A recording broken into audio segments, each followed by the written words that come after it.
दोस्तों finally Apple ने push कर दिया है iOS 18.1 का बीटा 7 जो कि साइज में आप देख सकते हैं 461.4 MB का है। तो चलिए दोस्तों आज के इस वीडियो में बात करते हैं कि क्या कुछ हमें नया मिलने वाला है iOS 18.1 बीटा 7 में और क्या क्या बग फिक्सेस किए गए हैं वो सारे कुछ हम बात करेंगे इस वीडियो में। सबसे पहले दोस्तों जैसे हम बात करें यहाँ पे कि जो इसकी अपडेट साइज है वो है 461.4 MB की। तो ये कुछ ज्यादा बड़ा साइज नहीं है क्योंकि वैसे भी बीटा 7 आ चुका है। तो अब इसका मतलब ये है कि iOS 18.1 का RC बिल्ड हमें बहुत जल्द देखने को मिलेगा, इसलिए इसमें माइनर कुछ चेंजेस होंगे। वैसा कुछ यहाँ पे ड्रास्टिक चेंज आपको देखने को नहीं मिला, कोई बड़ा चेंज नहीं होगा। माइनर चेंजेस या फिर बग फिक्सेस इसमें आपको देखने को मिलेंगे, इसीलिए जो अपडेट का साइज है वो काफी छोटा है यहाँ पे। वहीं दोस्तों अगर हम बात करें यहाँ पे बिल्ड वर्जन की, तो अपडेट से पहले जो बिल्ड वर्जन था यहाँ पे वो 22B5069A था। अगर मैं अभी सेटिंग्स में आपको जाकर दिखाऊं, सेटिंग्स में जाने के बाद मैं जनरल में जाऊंगा और उसके बाद अबाउट में और उसके बाद फिर iOS वर्जन पे, तो आप देख सकते हैं यहाँ पे कि ए ही अभी मुझे देखने को मिल रहा है। लेकिन पहले जो यहाँ पे 5069A था वो अब चेंज होकर यहाँ पे 5075A हो चुका है। इसका मतलब कि अब हम RC बिल्ड के काफी नजदीक हैं। अब हमें नेक्स्ट जो अपडेट मिलेगा वो हो सकता है कि RC बिल्ड का मिल जाए iOS 18.1 का, और उसके 1 वीक बाद या फिर मतलब 1-2 दिन बाद हमें देखने को मिल सकता है iOS 18 का जो पब्लिक रिलीज है, पब्लिक अपडेट है,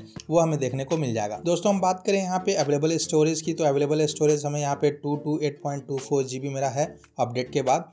और अपडेट से पहले की बात करें तो यहाँ पे जो अवेलेबल स्टोरेज था वो 229.03 GB था। यहाँ अपडेट में अवेलेबल साइज जो है उसमें कोई डिफरेंस नहीं आया, स्टोरेज में कोई डिफरेंस नहीं है। मॉडेम फर्मवेयर की बात करें तो 3.10.03 अपडेट से पहले था, और अपडेट करने के बाद यहाँ पे 3.10.03 है यहाँ पे मॉडेम फर्मवेयर। तो यहाँ पे मॉडेम फर्मवेयर में भी कोई चेंजेस हमें देखने को नहीं मिला है। अब दोस्तों हम बात करते हैं यहाँ पे क्या कुछ चेंजेस हमें देखने को मिला। तो वैसा अगर आप ध्यान देंगे तो कोई भी यहाँ पे ड्रास्टिक चेंज नहीं है, कोई बड़ा सा चेंज हमें देखने को नहीं मिला। हालांकि कुछ यहाँ पे आइकन्स वगैरह के थोड़े बहुत डिफरेंस है, वर्ड्स लेटर्स वगैरह के डिफरेंस है, तो वो कोई मायने नहीं रखता या फिर वो कोई बड़ा चेंज नहीं है। हालांकि एक चेंज की बात करूं मैं तो यहाँ पे अगर आप अपने एप्पल ID में जाते हैं, एप्पल अकाउंट पे टैप करते हैं और उसके बाद यहाँ पे साइन इन एंड सिक्योरिटी का जो ऑप्शन है उस पे जाएंगे आप, तो यहाँ पे दोस्तों आपको प्राइमरी ईमेल का ऑप्शन दिखेगा। आप इस पे टैप करेंगे तो यहाँ पे ऑप्शन मिल जाता है आपको प्राइमरी ईमेल एड्रेस को चेंज करने का। अगर आप चाहें अपना प्राइमरी ईमेल एड्रेस वगैरह चेंज करना तो वो भी चेंज कर सकते हैं, जो कि ये जो अपडेट है उसमें मुझे नया देखने को मिला। इसके अलावा अगर मैं बात करूँ कुछ भी और चेंजेस की, तो वो मुझे यहाँ पे कोई भी चेंज देखने को नहीं मिला है। परफॉर्मेंस काफी अच्छा है, स्मूथ परफॉर्मेंस है, परफॉर्मेंस में कोई लैग वगैरह नहीं है, सारे कुछ अच्छे से वर्क कर रहे हैं।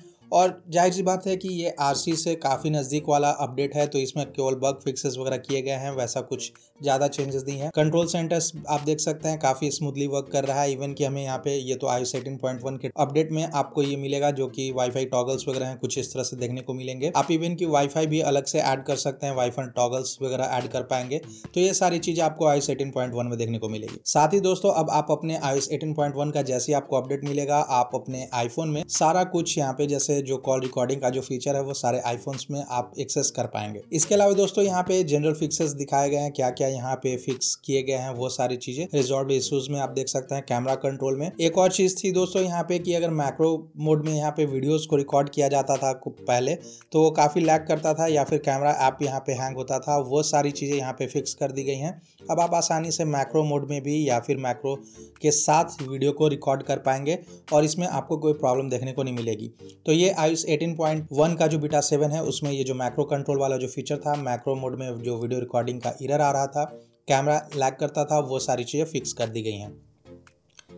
और भी फिक्सेस की बात करें दोस्तों तो आप देख सकते हैं कि फाइल्स में फिक्स किया गया है। फाइल्स में जो इश्यूज थे वो यहाँ पे फिक्स की गई है। साथ में लॉक स्क्रीन है, लॉक स्क्रीन में यहाँ पे जो लॉक स्क्रीन के बाद यहाँ पे हम लोग स्पॉटलाइट को पुल करते थे वो वर्क नहीं करता था, वो सारी चीजें यहाँ पे ठीक कर दी गई हैं। मैसेजेस में यहाँ पे अटैचमेंट जो RCS में नहीं काम करता था वो सारी चीजें भी फिक्स कर दी गई हैं, अच्छे से वर्क कर रहा है ये। हालांकि अभी तक इंडिया में RCS का कोई सपोर्ट नहीं है, आप ये चेक कर सकते हैं। बहुत सारी चीजें जो है बग फिक्सेस किए गए हैं। और दोस्तों ये जो iOS 18 में जो RCS का सपोर्ट है वो इंडिया में हमें इसलिए देखने को नहीं मिल रहा है क्योंकि हमारा जो करियर है वो सपोर्टेड नहीं है। जियो और एयरटेल RCS का जो सर्विस है वो प्रोवाइड नहीं करा रहे हैं अभी भी, तो इसलिए हमें यहाँ पे कोई भी चीजें देखने को नहीं मिल रहा है। बात करें दोस्तों यहाँ पे परफॉर्मेंस की या फिर हीटिंग की, तो अपडेट के बाद थोड़ा सा मुझे यहाँ पे वार्म फील हो रहा था। वो इसलिए था क्योंकि बैकग्राउंड में यहाँ पे सारे कुछ वर्क कर रहे थे, उसके कारण यहाँ पे थोड़ा बहुत हीट हो सकता है। लेकिन ऐसे अगर मैं यूज कर रहा हूँ फोन को तो उसमें मुझे कोई भी प्रॉब्लम देखने को नहीं मिला। साथ ही अगर दोस्तों मैं बैटरी की बात करूँ तो बैटरी का जो परफॉर्मेंस है वो भी काफी अच्छा है। बैटरी में कोई प्रॉब्लम मुझे देखने को नहीं मिला, बैटरी भी अच्छे से वर्क कर रही है, बैकअप मुझे सही से मिल रहा है। और वहीं अगर हम परफॉर्मेंस परफॉर्मेंस की बात करें दोस्तों तो CPU बेंचमार्क आप देख सकते हैं यहाँ पे कि जो अभी मैंने यहाँ पे सिंगल कोर में किया हुआ था उसमें 2649 मुझे मिला यहाँ पे स्कोर, और जो मल्टी कोर का स्कोर जो था वो 6748 को देखने को मिला मुझे। तो ये जो बेंचमार्क है, बेंचमार्क में भी कुछ ज्यादा चेंजेस नहीं है, 100 के ऊपर नीचे यहाँ पे स्कोर मतलब हुए हैं ऊपर नीचे,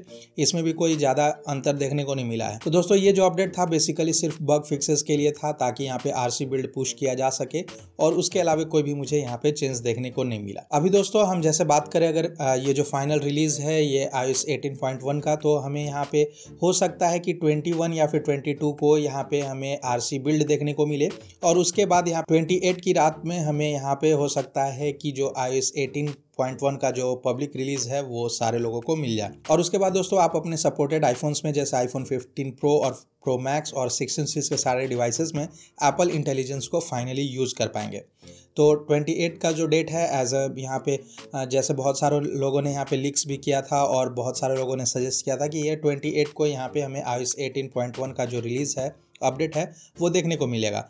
मे भी हो सकता है कि उस दिन एप्पल का एक नया इवेंट भी हो, मैक का जो इवेंट होता है मैक वगैरह के लिए नए डिवाइसेस के लिए, तो वो इवेंट भी उस दिन हो, लेकिन ये जो अपडेट है वो RC बिल्ड यहाँ पे 21 या फिर 22 को हमें देखने को मिल जाएगा, और फाइनल रिलीज जो है 28 को देखने को मिलेगा। और उसके बाद आप अपने आईफोन में एप्पल इंटेलिजेंस, कॉल रिकॉर्डिंग जैसे जो फीचर्स हैं वो सारे आप आसानी से यूज़ कर पाएंगे। दोस्तों मैं उम्मीद करता हूँ ये वीडियो आपको अच्छी लगी है तो लाइक करें, कमेंट करें, अपने दोस्तों के साथ शेयर करें, और साथ ही साथ अभी टेकी को सब्सक्राइब करना ना भूलें।